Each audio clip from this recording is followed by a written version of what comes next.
Hey guys, Frank Cox here. We're back at the shop today. We got everything leveled up and put in place where these main runners are running parallel with each other. They're perfectly level. Today, what we're going to do is we're going to square this trailer up. So watch this video and make sure you're liked and subscribed to the channel. I really appreciate it.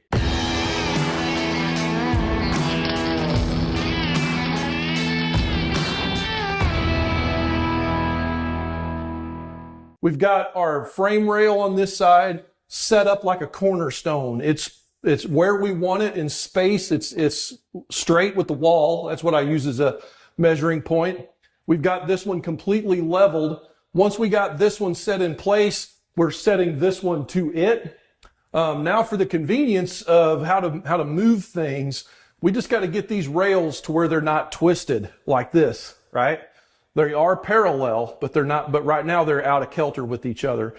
This framing square right here is a real cool tool just to kind of get started and get close. So all you got to do is you're going to use this as the backbone, what you're going against. Take this square and set it on here, right on the edge. Basically, we're setting this square up right on the edge right here. And then we're going to run this, pull it back up against this. And what I want to see here, you'll notice I got a clamp holding this in place. And I want to see that this edge is perfectly square with this beam first. That's going to save me a lot of energy. So before I actually get down into things and do my 3-4-5 method, the 3-4-5 method is what we're going to use to verify. So essentially you're going to do like this, 3 feet, 4 feet, right? And then you're going to go from the corner to from 4 foot to 3 foot, and that's going to be 5 foot across there. That's called the 3-4-5 method. So I've got this thing here set. We're going to kind of lift up on this side a little bit, Joe is, and then I'm going to slide this rail until this edge of my trailer is even with this edge of this beam. Then I'm going to come back and verify everything.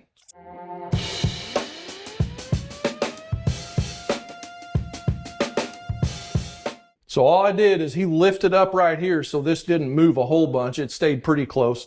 And then I slid this rail to match. Make sure that we're still square, and we're not. So we got to bump this just a little bit at a time until this matches up. See that? Okay. Now we're perfectly square again here on this edge. You can tell because this edge is laying right in with that. So is this. There's no gap in the corner. Check it again. Okay, this rail is perfectly square on this side, and I'm in the exact same position over here. So now what we're going to do is the 3-4-5 method. We're going to go 3 foot on this beam. There's a mark right here I already made. Then we're going to come from that corner, this edge. We're going to go that way 4 foot. And then we're going to make a mark there, which I've already done that over here. Now we're going to check from one side of this all the way over to here, and it should be exactly 60 inches or 5 feet. Anyway, that's how you're going to check to verify over a larger scope that this is perfectly square, because you can only be as accurate as this length of this square is.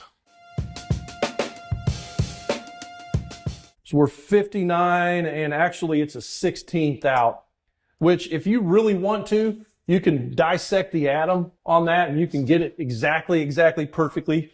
But a 16th inch over 5 feet is pretty dang close. We've got this rail slid where it's not just parallel with the other beam, but now they're matched up. They're matched up like this. They're perfectly matched up.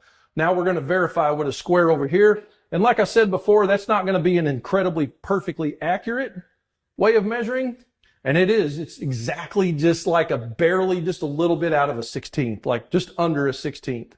So that's close enough for what we're doing here.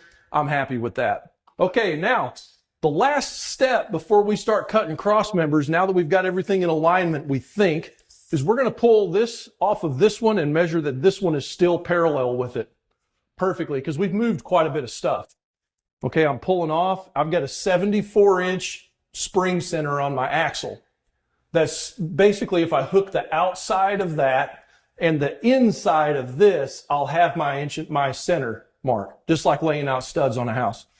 So we're at exactly 74, which is astonishing to me. Let's try this one here. exactly 74. So from the center of that one to the center of this one is exactly 74. And that's what I need to have for my trailer axle when I hang it.